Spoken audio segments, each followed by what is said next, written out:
भगवते वासुदेवाय।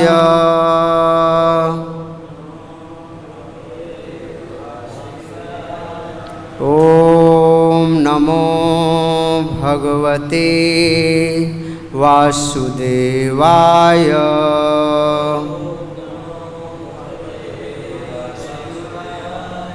ओम नमो भगवते वासुदेवाय।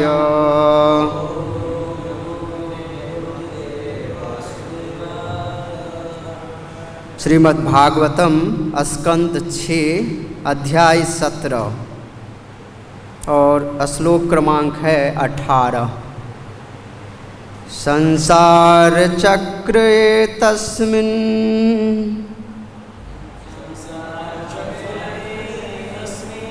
जंतु अज्ञान मोहिता भ्राम्यन् सुखं च दुःखं च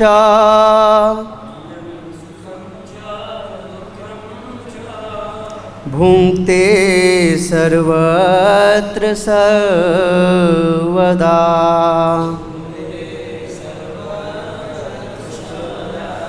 संसार चक्रे तस्मिन्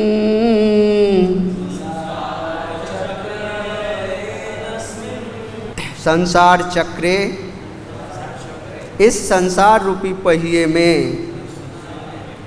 तस्मिन् यह जंतु जीवात्मा मोहित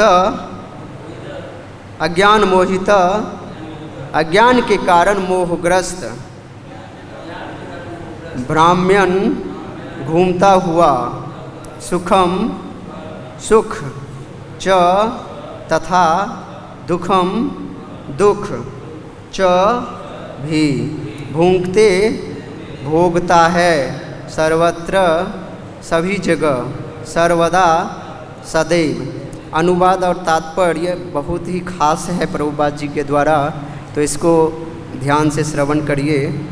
अज्ञान से मोहग्रस्त होकर यह जीवात्मा इस संसार रूपी जंगल में भटकता रहता है और हर जगह तथा हर समय अपने पूर्व कर्मों के फलस्वरूप सुख तथा दुख पाता रहता है। अतः हे माता, इस घटना के लिए न आप दोषी हैं न मैं। भगवत तात्पर्य।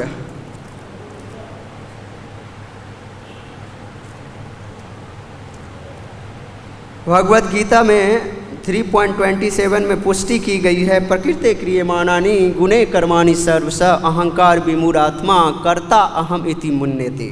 संपूर्ण कर्म प्रकृति के गुणों द्वारा संपन्न होते हैं, परंतु गुणों से मोहग्रस्त जीवात्मा अपने को इनका कर्ता मान बैठता है। वस्तुतः बद्ध जीव पूर्णतः भौतिक प्रकृति के वश में रहता है।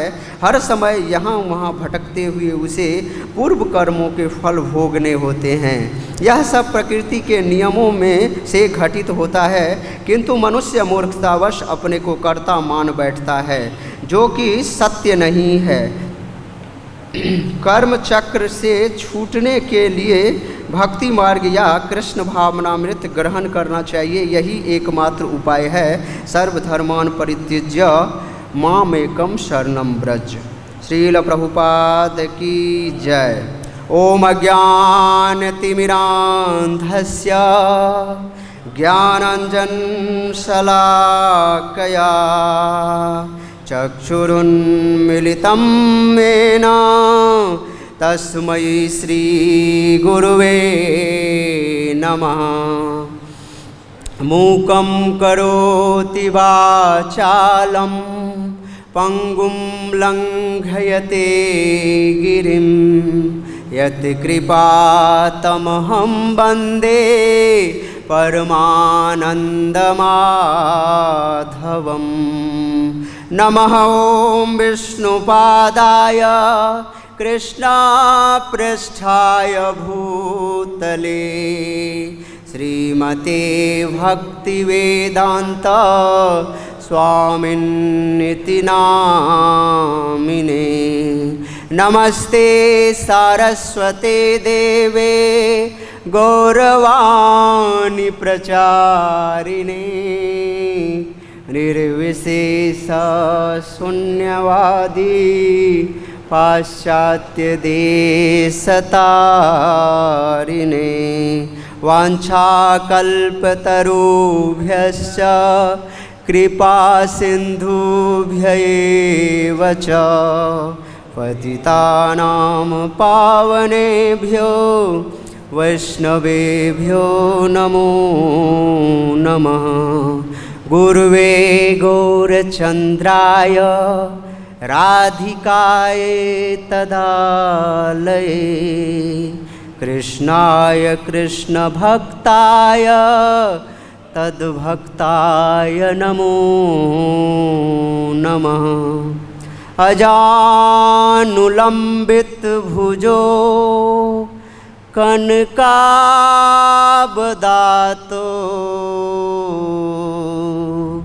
संकीर्तनैकपितरो कमलायताक्षो।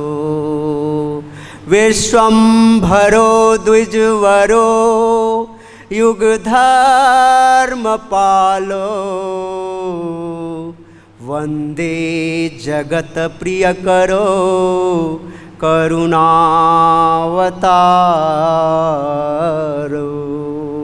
जय श्री कृष्ण चैतन्य प्रभु नित्यानंद श्री अद्वैत गदाधर श्रीवासादि गौर भक्तवृंद। हरे कृष्णा कृष्णा कृष्णा हरे हरे, हरे राम राम राम हरे हरे। नमः।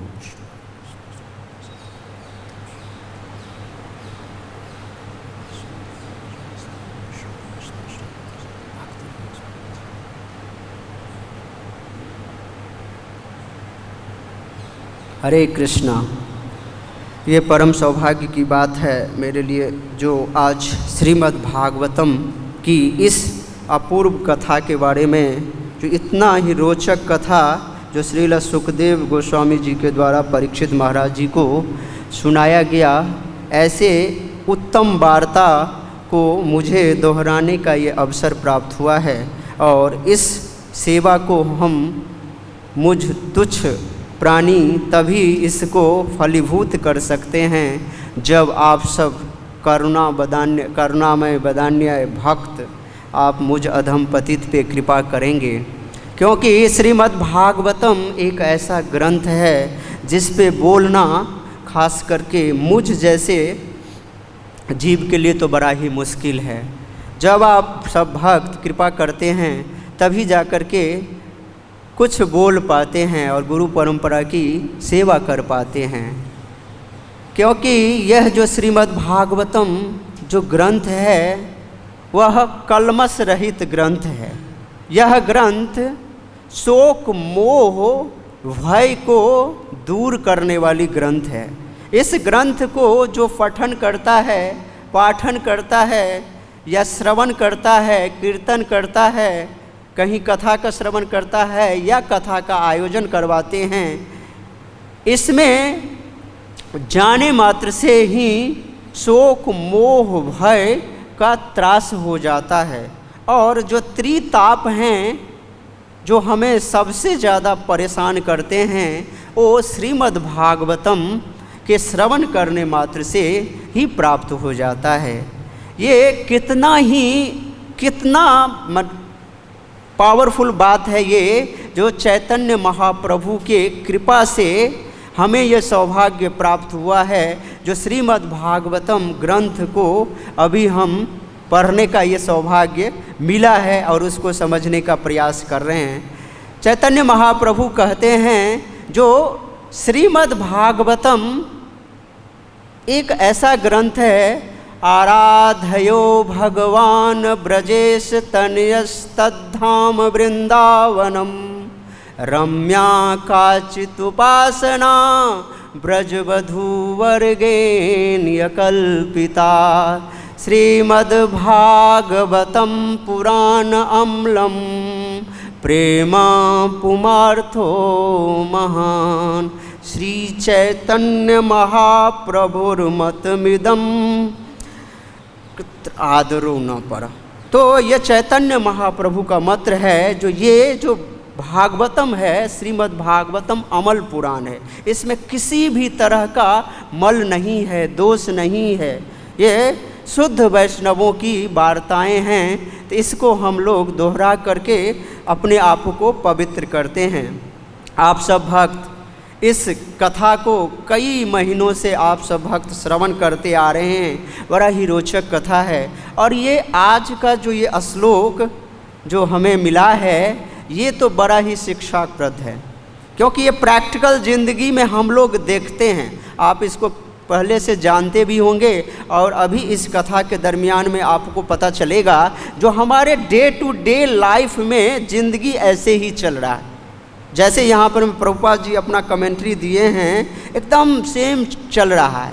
इसलिए जीवन को अपने आप को यहाँ पर मैं बिठा करके इसको श्रवण करने का प्रयास करते हैं तो देखिए कितना ही आनंद लगेगा। यह श्लोक बहुत ही रेलिवेंट है हम सब के ज़िंदगी के लिए। कह रहे हैं, ये जो वार्ता चल रही है, चित्रकेतु महाराज पहले पूर्व जन्म में वृत्रासुर थे, तो उसी की कथा को चल रही है। और चित्रकेतु महाराज एक बार अपने विमान से गमन कर रहे थे आकाश मार्ग से, और भगवान शिव पार्वती को वाम भाग में बिठा करके और कथा दे रहे थे। उसमें कथा के अंदर में बहुत ही बड़े बड़े ऋषि महात्मागण उपस्थित थे। स्वयं नारद जी उपस्थित थे और उपस्थित होने के हुए कथा बहुत ही रोचक ढंग से चल रहा था। तो उसी बीच में उस रास्ते से चित्रकेतु महाराज का आगमन होता है और वो देखते हैं भगवान शिव को इस अवस्था में कथा देते हुए। तो वो as a friend, Srila Prabhupada ji बताते हैं, जो एज ए जो एक वैष्णव को जो जैसे बातें करता है ना, जैसे एक रूम पार्टनर से किया, तो ये बातें, क्योंकि भगवान शिव के भक्त चित्रकेतु महाराज भी हैं और भगवान शंकरसन के जो भक्त हैं चित्रकेतु महाराज हैं, और भगवान शंकरसन के ही भक्त भगवान शिव, उन्हीं को भजते हैं। तो दोनों का आराध्य देव सेम हैं। तो वो भगवान शिव के ग्लोरिफिकेशन करने के लिए उनको ये थोड़ा सा कटाक्ष भरा शब्द बोलते हैं। जो आप अपनी पत्नी वाम भाग में, तो ये कह रहे हैं यहाँ पर मैं विश्वनाथ चक्रवर्ती पाद, इसको हम बताना चाहते हैं। जो इस पूरी घटना में हमें किसी भी भक्त को ये दोष बुद्धि नहीं करना चाहिए, ना कि भगवान शिव में, ना माता पार्वती के चरण में, ना ही महाराज चित्रकेतु के चरण में। इस तीनों जो कैरेक्टर्स हैं, इनके किसी के मन में ये भाव नहीं होना चाहिए, हे बुद्धि नहीं होना चाहिए, क्योंकि ये तीनों पर्सनालिटी टॉप के वैष्णव हैं। इसलिए वो जो अपने आचरण से अभी दिखा रहे हैं, उनका इस घटना का पूरी प्लानिंग भगवान श्री कृष्ण के द्वारा चल रहा है और ये सब पात्र हैं। तो विश्वनाथ चक्रवर्ती पाद यहाँ पे क्लियर इंस्ट्रक्शंस देते हैं, इनमें किसी का दोष नहीं है। तो भाई आखिर किसका दोष है? आप जो ये कथा कर रहे हैं, आप सभासद हैं, इस पोज में कथा कर रहे हैं, तो ठीक है, भगवान शिव कथा प्रश्न उत्तर देने में एकदम मदमस्त हो गए। उनको ये भान नहीं रहा जो मेरे बगल में कोई है या नहीं है, लेकिन माता पार्वती को तो ये भान था जो मैं उनके जांग पे हूँ। लेकिन माता पार्वती जी के बारे में बता रहे हैं विश्वनाथ चक्रवर्ती पाद, जो माता पार्वती के लिए ऐसा सौभाग्य कब आएगा जो भगवान शिव के वाम भाग में, वो तो उनका गद्दी है, वो उनका परमानेंट आसन है। भला कोई अपना आसन को क्यों छोड़े? भला कोई अपना आसन को क्यों छोड़े? और ये कोई अनाचार दुराचार तो है नहीं, क्योंकि वो किसके साथ है भाई? अपने पति के साथ है ना, किसी और के साथ तो है नहीं। तो ये तो कोई अनाचार दुराचार तो है नहीं। और भगवान ये चित्रकेतु महाराज कह रहे हैं जो आपका जो ये एक्टिविटी है ये भगवान शिव के ग्लोरिफिकेशंस के लिए। तो यहाँ पे विश्वनाथ चक्रवर्ती पाद ये बहुत ही बड़ा खुलासा कर रहे हैं। श्लोक आज का जो है, संसार चक्र एतस्मिन् जंतु अज्ञान मोहिता भ्राम्यन् सुखम च दुःखम च भुंक्ते सर्वत्र सर्वदा। तो देखिए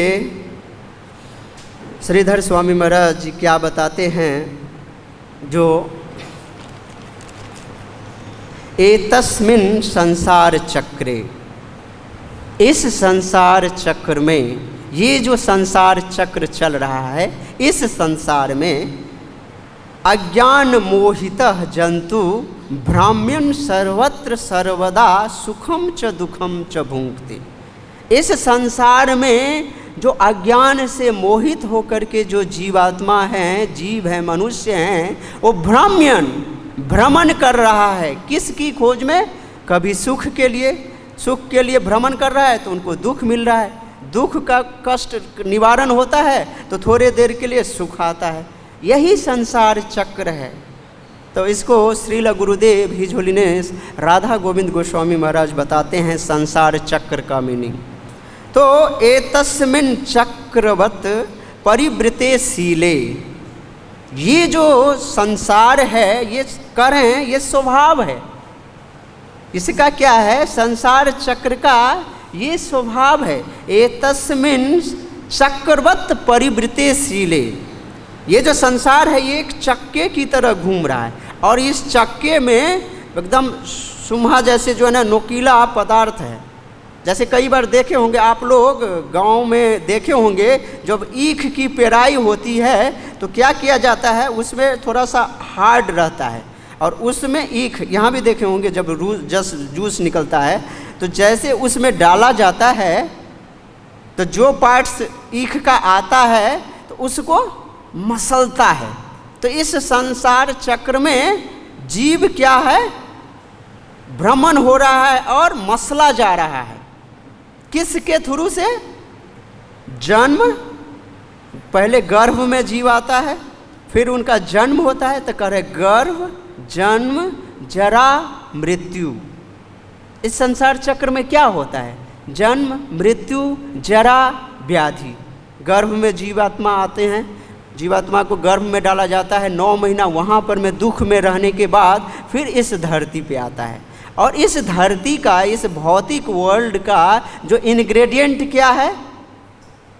इसका इंग्रेडिएंट है दुखम, दुखालयम अशाश्वतम। भगवान श्री कृष्ण ने बहुत बड़ा साइन बोर्ड लगा दिया हुआ है यहाँ पे। जो ये जो संसार है दुखालयम अशाश्वतम है और फिर भी हम मूर्खतावश क्या ढूंढ रहे हैं? सुखम, सुखम, सुखम, सुख को ढूंढने का प्रयास कर रहे हैं। तो सुख को और दुख को थोड़ा समझने का प्रयास करते हैं। जो एक माउंटेनियर जब माउंटेन पे जब चढ़ाई करता है ना तो बहुत ही तेजी से वो चढ़ने का प्रयास करता है। तो एक ऐसा अवस्था आता है जो बहुत थक जाता है। थकने पे उसका हाथ पैर काम नहीं करता रहता है। वो एक डोरी के सहारे, रस्सी के सहारे ऊपर चढ़ने का माने प्रयास कर रहे हैं। लेकिन उस अवस्था में जब थक जाता है और कुछ क्षण के लिए वो विश्राम करता है तो उसको लगता है जो ये बहुत बड़ा जो क्षण है ना, ये सुख का क्षण है। तो इस जगत में दुख हमेशा भरा हुआ है, लेकिन एक थोड़े समय के लिए हमें सुख मिलता है। थोड़ा समय के एक्चुअल में वो सुख है नहीं, यहाँ पे किसी तरह का सुख नहीं है, लेकिन हम उसको सुख समझ बैठते हैं, क्योंकि यहाँ पे क्लेश क्लेश ही भरा हुआ है। तो सर्वत्र सर्वदा सुखम च दुखम च भुंक्ते, कह रहा है सर्वत्र, सब जगह पे, और सर्वदा, सभी समय में। ऐसा नहीं है जो एक ही, सर्वत्र एक इसी जगह पे दुख है। मान लीजिए हम लोग इंडिया में है तो यहाँ पे दुख है, चलो भाई अमेरिका चलते हैं। अमेरिका जाने के बाद क्या वहाँ दुख नहीं है? वहाँ पे तो और सबसे ज़्यादा दुख है। एक बार श्रील प्रभुपाद जी अपने कन्वर्सेशन में बता रहे थे, जो इंडिया का डेथ रेट जो है और अमेरिका का डेथ रेट में क्या अंतर है। कह रहा है डेथ रेट तो अमेरिका का ज़्यादा है, जबकि डेवलप्ड कंट्री वहाँ पे है। अब भारत की इतनी ज़्यादा पॉपुलेशन है, उसका डेथ रेट तो बहुत कम है।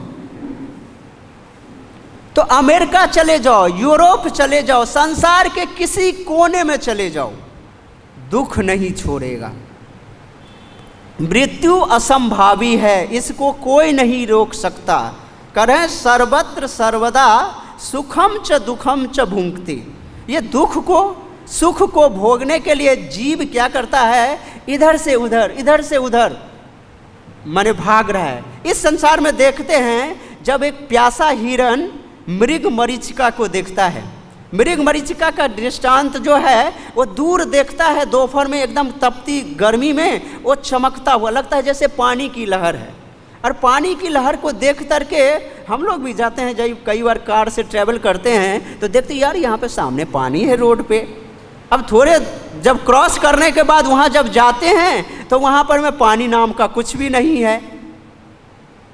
फिर दूर में देखते हैं मृग। ये आँखों का भ्रम है, ये जीव का भ्रम है। इस संसार चक्र में फंसा हुआ है और दुखों में फंसा हुआ है और ढूंढ रहा है सुख। भैया श्रील प्रभुपाद जी अपने एक दृष्टांत में बताते हैं, कोई जूता के दुकान में जाकर के कहता है 1 किलो मिठाई दे दीजिए महाराज जी। तो क्या जूता के दुकान में 1 किलो मिठाई मिलेगा? अगर मिठाई लेना है तो स्वीट शॉप में जाना पड़ेगा ना भाई। तो इस संसार जो दुखालयम अशाश्वतम है, जहाँ पे दुखों का घर है, तो भला सुख मिलना कहाँ? इसलिए सुख का गुंजाइश यहाँ पे कभी भी नहीं है। मन का ये भ्रम है जो हम थोड़े देर के लिए इस संसार चक्र में, जो ईख सामने आता है वो उसका रस जब निकल जाता है, जैसे थोड़ा क्रॉस करता है तो वो अपने आप को सुख थोड़ा बढ़े, फिर वो टर्न लेता है, फिर वो ईख जाता है, फिर वो टर्न लेता है, फिर ईख जाता है। ऐसे क्या करता है जीव?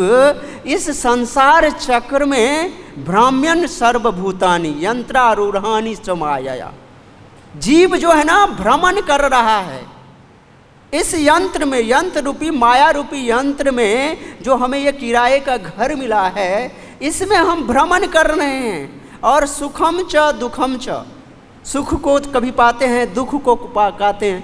तो ये संसार चक्र में सभी जीव कह रहे हैं यम च संसार चक्र स्वभाव। ये संसार चक्र का भाई स्वभाव ही है। श्रीधर स्वामी महाराज कमेंट्री में बताते हैं ये संसार चक्र का स्वभाव है। इस संसार में दूसरा कुछ नहीं, कोई गलत बात नहीं हो रहा है। यहाँ पे जो भी घटना घटती है, प्रकृति क्रियमाणानि गुणे कर्माणि सर्वश अहंकार विमूढ़ात्मा कर्ता अहम इति मन्यते। यहाँ पे जीव आकर के अहंकार बस ये सोचता है जो कर्ता अहम, मैं यहाँ पे सब कुछ करता हूँ, भोक्ता अहम, मैं भोक्ता हूँ, लेकिन भोक्ता तो कोई और है। प्रकृति क्रियमाणानि, ये प्रकृति जो है, प्रकृति का जो ये 3 गुण है, सत्वगुण, रजोगुण, तमोगुण, इसी त्रिगुण, गुण मतलब रस्सी, इसी रस्सी, ये त्रिगुण ऐसा है, ये ऐसा रस्सी जंजीर है, लोहे का सलाखा है जो ये दिखता नहीं है। इसी संसार, इसी 3 गुण में हम सब जीव फंसे हुए हैं और सारा कार्यकलाप करते हैं। ये श्रील प्रभुपाद जी इस 24 आवर को 3 भाग में डिवाइड किए हैं। फर्स्ट जो 8 आवर बताए हैं उसको बोलते हैं सतोगुण, जो ब्रह्म मुहूर्त से लेकर के 9 बजे तक का जो भी टाइम है, उसके बाद का रजोगुण, उसके बाद तमोगुण। आप देखिए, ध्यान दीजिएगा, जितने भी सेक्रीफाइस, ये क्या कहते हैं, धार्मिक कर्म होता है, जप होता है, पूजा मंगल आरती, जो भी कुछ होता है किस टाइम में होता है?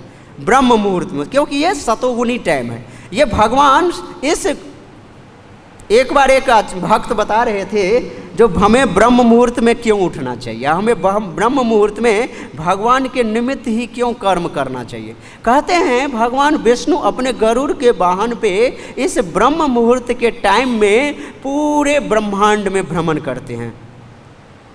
अब भ्रमण करते हैं, उस भ्रमण के दरमियान जो जीवात्मा जो कुछ करता रहता है तो वर्धती, उसमें बढ़ोतरी उसकी होती है। अगर कोई जीवात्मा गलत काम में निवृत्त है तो उसमें उसकी बढ़ोतरी होगा। कोई भगवान की प्राप्ति के लिए प्रयास कर रहा है तो उसमें बढ़ोतरी होता है। इसलिए ब्रह्म मुहूर्त का इतना बड़ा इम्पोर्टेंस है। सारे साधक ब्रह्म मुहूर्त को प्रयोग करते हैं और इसको पूरा यूटिलाइज करते हैं। ब्रह्म मुहूर्त में साधक अपने 16 माला, कोई तो 32 माला का जप कर लेते हैं। कोई 2 बजे उठ करके, जिनकी जो शारीरिक संरचना है, किसी को कॉपी नहीं करना चाहिए। तो ये ब्रह्म मुहूर्त, रजोगुणी टाइम क्या होता है, जो हम काम करें, ज़्यादा से ज़्यादा पैसा कमाएं, और तमोगुण कम। देखिए जितने भी बियर बार, क्लब, पब, सारे के सारे रात में जो है ना खुल जाते हैं। क्यों? क्योंकि ये तमोगुणी है। तमोगुणी का ये नेचर होता है। इस तमस में होते हैं, आलस्य में होते हैं, निद्रा में होते हैं, और लोग एंजॉय करना चाहते हैं, करें एंजॉय नहीं कर रहे हैं भाई, अपने खून का एक एक बूंद को इन्वेस्ट कर रहे हैं। जो भगवान एक माने उस अन्न से, अन्नाद भवंती भूत, क्या है वो, तो उससे जो अन्न से उससे रस बनता है, उस रस से मिलकर के बूंद बूंद जो है माने ब्लड बनता है, और उस ब्लड से शुक्र बनता है, और उसको वेस्ट कर रहे हैं। जिस शुक्र की तेज से जीवात्मा की बुद्धि प्रखर होती है, एक ब्रह्मचारी की बुद्धि, उनमें तेज इतना ज़्यादा प्रबल क्यों होता है? इसका कारण यही है, जो ब्रह्मचारी व्रत का कठोरता से पालन करता है, उनका बड़ा ही तेज होता है, उसकी स्मरण शक्ति बहुत तेज होती है। इसलिए ब्रह्मचारी व्रत का पालन करना चाहिए। कलयुग में तो बड़ा ही मुश्किल होता है, मन इधर उधर भटकता है, लेकिन फिक्स करना चाहिए मनः कृष्ण पदारविंदये, और गुरु कृष्ण की कृपा से हम इसको प्रतिपादित कर रहे हैं। तो कह रहे संसार चक्रे, संसार का मीनिंग क्या है? संसरति इति संसार, जो संसरण करता है, पसरता है, मतलब वृद्धि करता है। यहाँ पे संसार में होता क्या है? संसार में एक ही काम होता है, जो जन्म, मृत्यु, जरा, व्याधि, यही संसार में होता है, जो हमेशा बदलता रहता है। संसार में क्या होता है? यही होता है जो 2.3 जो भगवत गीता बताते हैं ना, देहिनो अस्मिन् यथा देहे कौमारम यौवनम जरा तथा देहांतर प्राप्ति धीरज तत्र न मुह्यति। ये देह में ही देखिए, बच्चा रहता है, थोड़ा बड़ा होता है, जवान होता है, बूढ़ा होता है, बीमारी होता है, फिर मर जाता है। एक एक क्षण उसका शरीर परिवर्तन हो रहा है, एक एक क्षण। कभी भी कोई स्टेबल नहीं है इस संसार चक्र में।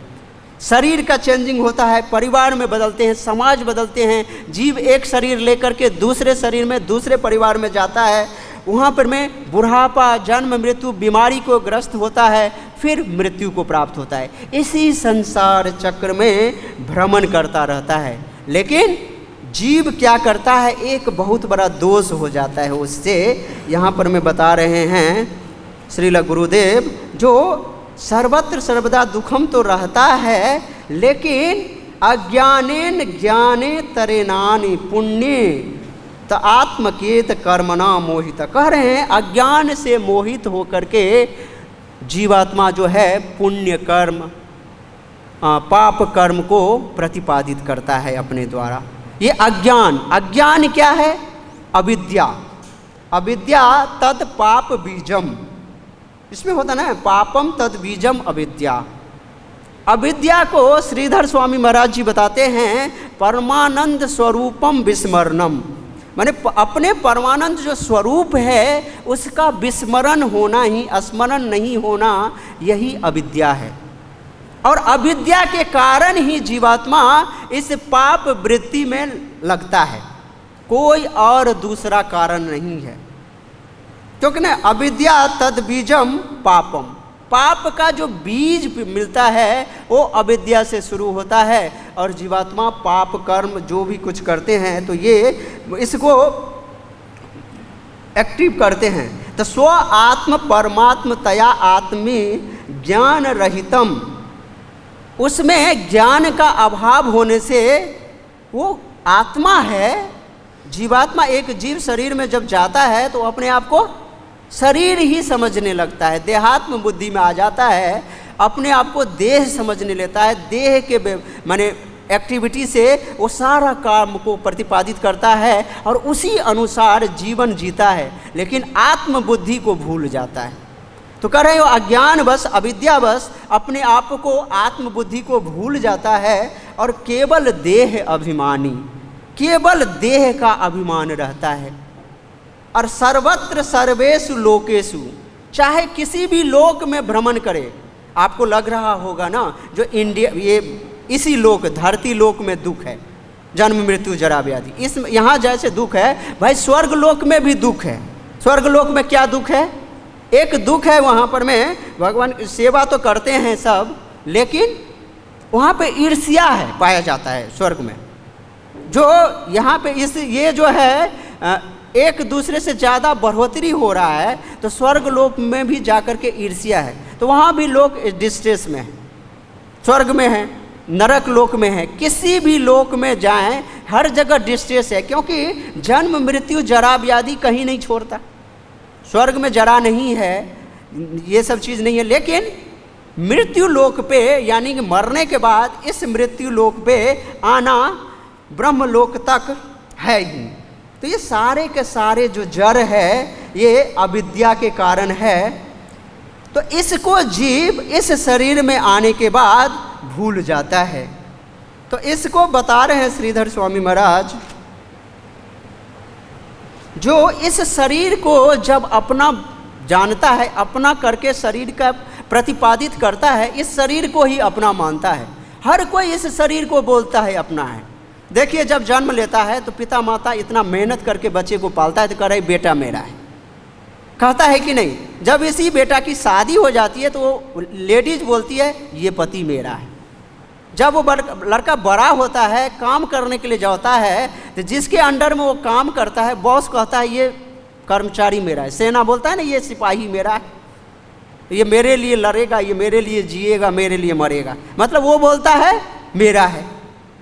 जब वो जीवात्मा मर जाता है, देखता उसको कुत्ता, सियार, गिद्ध देखता है, ये जो जीव है ना मेरा फूड है, ये मेरा फेवरेट फूड है। जब मैं मरेगा गिद्ध सब देखता है, अब तो गिद्ध प्रजाति दिख नहीं रही है, हम लोगों ने देखा है गिद्ध को, ये क्या है, वो बहुत दूर से उसको पता चल देता है। उसकी दिव्य दृष्टि जो है ना रहती है ऐसा, बहुत दूर में, उड़ान बहुत ऊंचा भरता है, लेकिन ज़मीन पे कहाँ गंदा चीज़ है उसको दिख जाता है।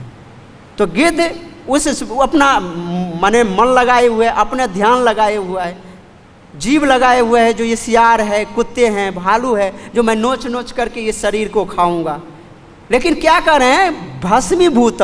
जब शरीर भस्मीभूत हो जाता है, जो ये जीव जो पाए जाते हैं ना कृमि इस जमीन के अंदर में, वो कहता है ये मेरा फूड है, ये शरीर मेरा फूड है। देखिए आग कहती है मैं इसको भस्म करूंगा ना, आग कहता है ये शरीर मेरा है, मुझे इसको भस्म करना है। तो देखिए शरीर एक है, इसके मालिक कितने बन रहे हैं। तो इसको एक दृष्टांत देते हैं, कह रहे हैं धनानि भूमो पशवो च गोष्ठो। कह रहे हैं जब शरीर छोड़, जैसे शरीर का इतना मोह है, तो कह रहे हैं जो जीव धन का इतना मोह करता है, जब शरीर छोड़ देता है, तो कह रहे हैं धनानि भूमो, ये जो धन है भूमि में गड़ा रह जाता है। पहले के ज़माने में क्या करता था, लॉकर नहीं होता था, तो लोग अपना कीमती सामान भूमि में गाड़ करके खोद करके रखते थे। मैंने तो देखा है प्रैक्टिकल लाइफ में हमारे घर में भी होता था।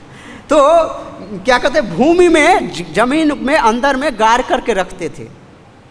अब आदमी मर गया और कोई जो बूढ़ा व्यक्ति है, जो उसका मालिक है, वो गाड़ दिया, वो मर गया। भाई भूमि के अंदर में जब चला गया, वो पूरा का पूरा माल गए, किसी को पता नहीं है धन कहाँ है।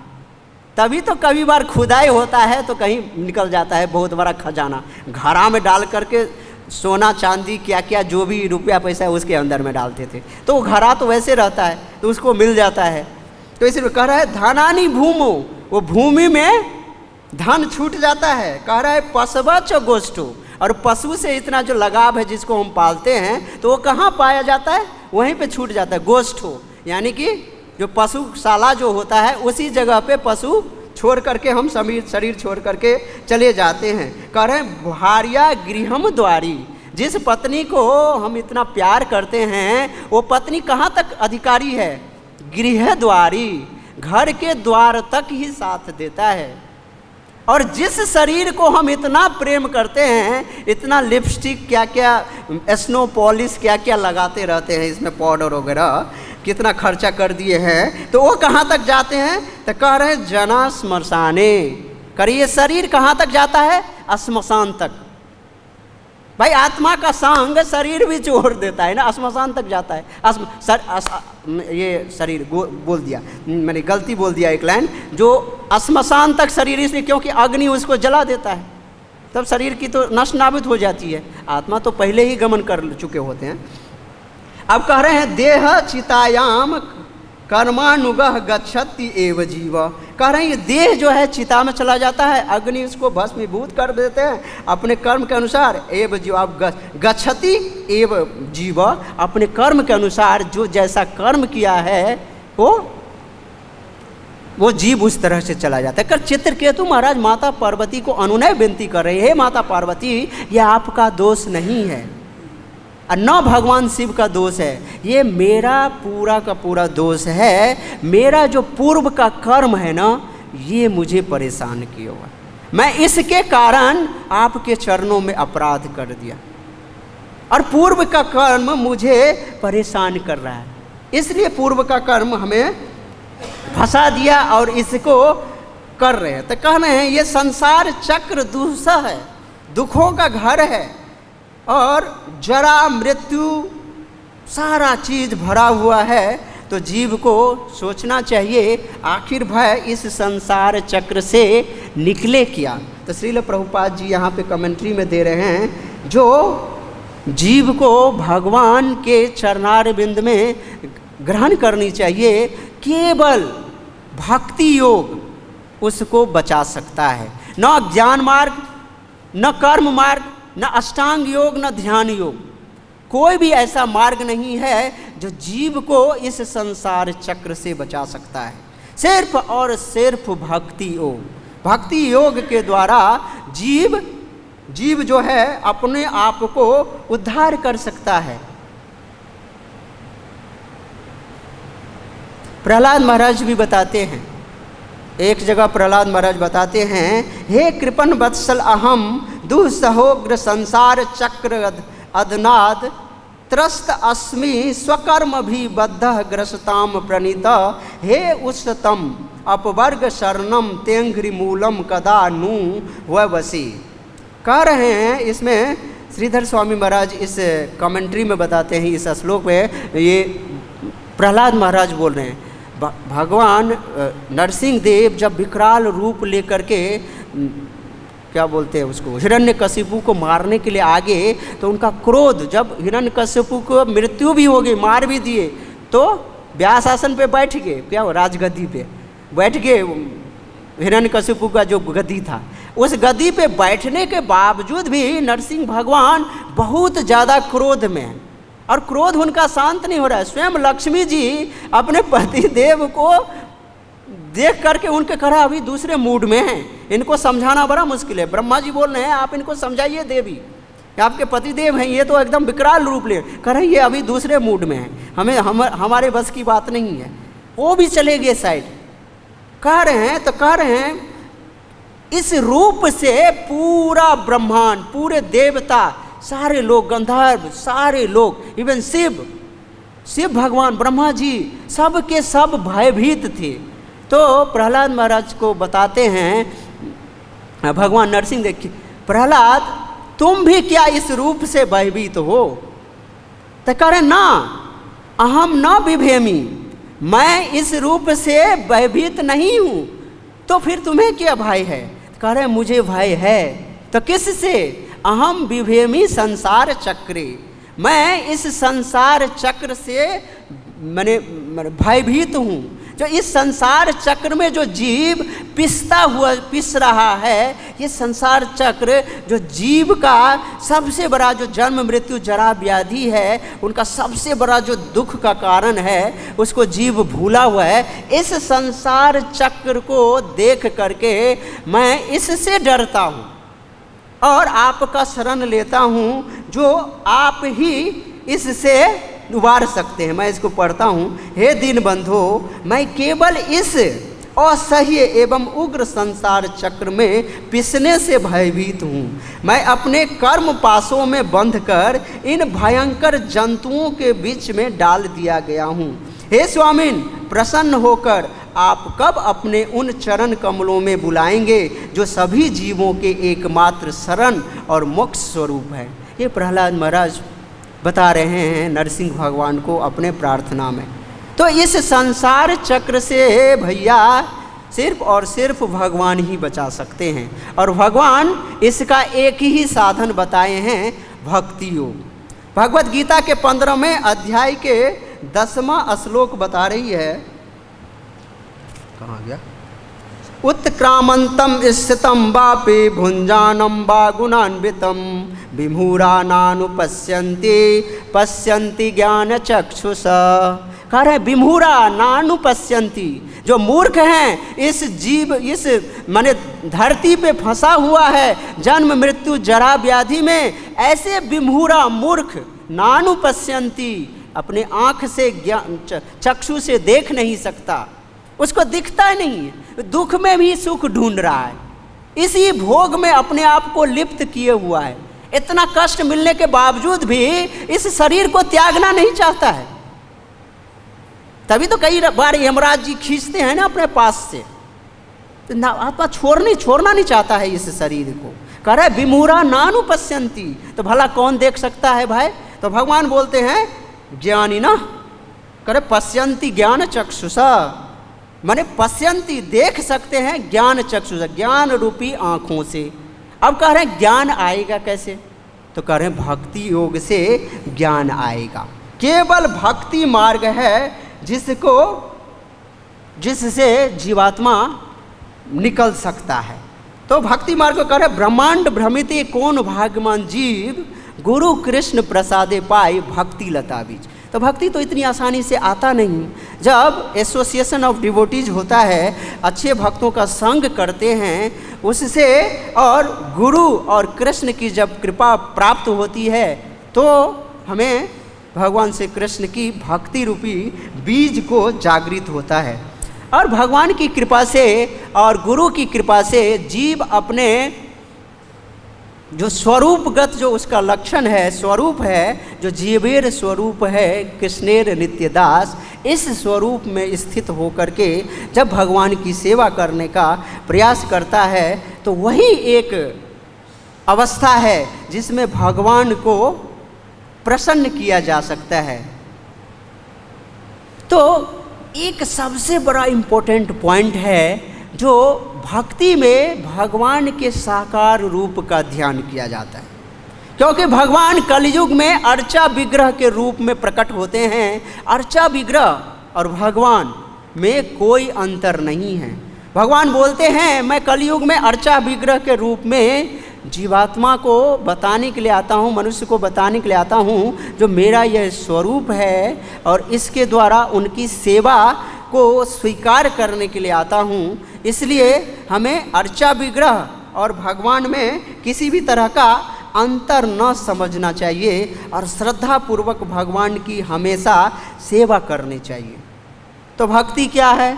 मन मना भव मद भक्तो मद्याजीव माम नमस्कुरु माम एव ऐस्य युक्त्वा एवं आत्मानमत्परायण। भगवान भक्त के लिए 4 काम बताते हैं। मेरा भक्त बनो, मुझे नमस्कार करो, मेरे चिंतन में अपने मन को लगाओ, मेरी ही पूजा करो। ये जो 4 काम है भक्ति कहा जाता है। मन को भगवान श्री कृष्ण के चरणारविंद में फिक्स करना ये भक्ति है। हमेशा भगवान को प्रणाम करना, साष्टांग दंडवत प्रणाम करना ये भक्ति है। हमेशा चिंतन में भगवान को याद करना ये भक्ति है। येन केन प्रकारेण मनः कृष्ण निवेशित, मन को, बुद्धि को भगवान के लीला कथाओं में फिक्स करना ये भक्ति है। और प्रहलाद महाराज बताते हैं भागवतम के 7.5.23 में, श्रवणम कीर्तनम विष्णु स्मरणम पाद सेवनम अर्चनम वंदनम दास्यम सख्यम आत्मनिवेदनम। ये नवधा भक्ति का दे रहे हैं, भक्ति का ज्ञान जो प्रहलाद महाराज बता रहे हैं। हिरण्यकशिपु जी पूछते हैं ना, बेटा आपने गुरुकुल में जो डेमोनिक सोसाइटी वाली जो गुरुकुल थी, जो षंड और अमर्क के द्वारा जो पढ़ाया जाता था, उनको पॉलिटिक्स का ज्ञान दिया जाता था। और एक बेटा क्या पढ़ करके आओ, उसमें से जो तुमको टॉप की चीज़ लगी वो मुझे बताओ। बच्चा है, थोड़ा छोटा सा बच्चा है, बड़ा प्यार से गोदी में हिरण्यकशिपु रखा, उसको पहले बालों को सहलाया, उसके बाद पूछता है बेटा कुछ बताओ, बड़े प्यार से। तो ये श्लोक बोलते हैं। करे पिताजी तो बोलते हैं किंग चित्त माने किंग बोलते हैं। करे हे राजा हिरण्यकशिपु, आप वृंदावन जाओ, आपको वृंदावन जाना चाहिए। आप जो इस संसार चक्र के जन्म मृत्यु जरा व्याधि के चक्कर में फंसे हुए हो, ऐसे अभावित नहीं हो और पूरे संसार को आप दहलाए हुए हो, तो इसको छोड़िए, ये असली जिंदगी नहीं है। आप वृंदावन जाइए और वृंदावन जाकर के इस नवधा भक्ति का अनुष्ठान कीजिए। इस नवधा भक्ति के प्रयोग करने से श्रवणम कीर्तनम विष्णु स्मरणम, और भगवान विष्णु का, भगवान कृष्ण का श्रवण कीर्तन करने से विष्णु की प्राप्ति होती है। यही भक्ति है। तो सबसे बड़ी जो बेस्ट विद्या है इस जगत का, जो भगवान का शरणागत होना।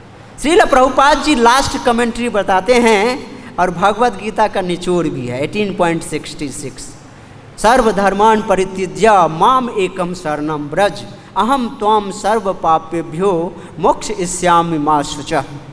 करे सभी धर्मों को छोड़ करके बेटा मेरी शरण में आ जाओ, तभी तुम्हारी गति है, नहीं तो कुछ भी नहीं हो सकता। इस संसार चक्र में करोड़ों जन्मों से जीव भला पिसता रहा है। जिस जीव को ये बुद्धि होती है, गुरु कृष्ण की मति माने गुरु कृष्ण की कृपा से वही जीव भगवान के शरणागत होता है।